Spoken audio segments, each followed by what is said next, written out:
Hello and welcome back yet again to Infinite Jeff, the project where I, Jeff, read the book Infinite Jest to you one page at a time, one day at a time. Put it up on the YouTube. It's a book by David Foster Wallace. It's published in 1996. It's about tennis monsters and other things. It's a postmodern masterpiece, supposedly. So, it's alright. But today I'm currently traipsing through the woods. I had about 5 of these I wanted to knock out because I just didn't feel like doing it the last couple days. And you get to a point where, you miss 1 or 2, so you can catch up. But you get to 4 or 5, it's like, well, it's going to take some time. And I didn't necessarily feel like doing it because I don't always feel like doing this. The challenge is to do it. Or at least have it be done on somewhat of a schedule. But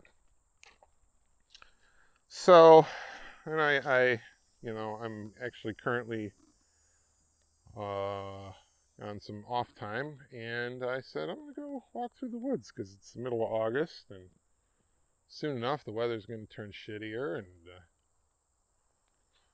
it's a nice day out. So traipsing through the woods, reading some Infinite Jest. But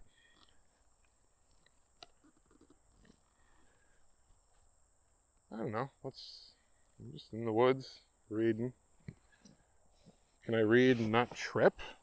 That'll be the question. I guess we'll find out.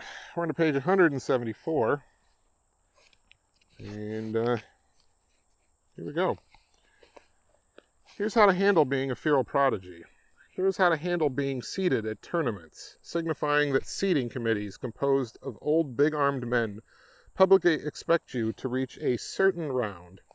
Reaching at least the round you're supposed to is known at tournaments as justifying your seed. By repeating this term over and over, perhaps in the same rhythm at which you squeeze a ball, you can reduce it to an empty series of phonemes, just formants and fricatives, trocheically stressed, signifying zip. I'm guessing it has something to do with the way it's a way to make sounds in your throat. Trocheically. Trach? Anyway. Here's how to beat unseeded wide-eyed opponents from Iowa or Rhode Island in the early rounds of tournaments without expending much energy, but also without seeming contemptuous. This is how to play with personal integrity in a tournament's early rounds, where there is no umpire.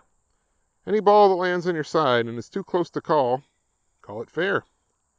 Here's how to be invulnerable to gamesmanship, to keep your attention's aperture tight. Here's how to teach yourself when an opponent maybe cheats on the line calls, to remind yourself that what goes around comes around, that a poor sport's punishment is always self-inflicted. Try to learn to let what is unfair teach you. Here's how to spray yourself down exactly once with Lemon Pledge, the ultimate sunscreen. Then discover when you go out and sweat into it, it smells like close order skunk. Here's how to take non-narcotic muscle relaxants for the back spasms that come from thousands of serves to no one.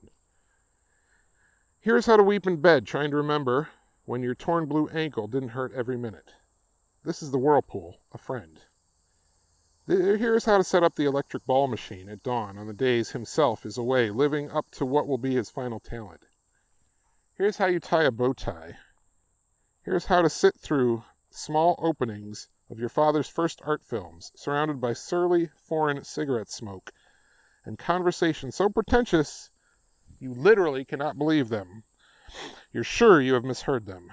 Pretend you're engaged by the jagged angles and multiple exposures without pretending you have the slightest idea what's going on. Assume your brother's expression. Here's how to sweat. Here's how to hand a trophy to Lateral Ellis Moore to put in the ETA lobby's glass case under its system of spotlights and small signs. What is unfair can be a stern but invaluable teacher. Here's how to pack carbohydrates into your tissues for a 4 singles, 2 doubles match day in a Florida June. Please learn to sleep with perpetual sunburn.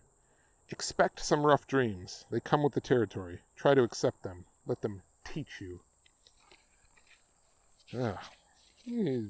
Hal or Mario.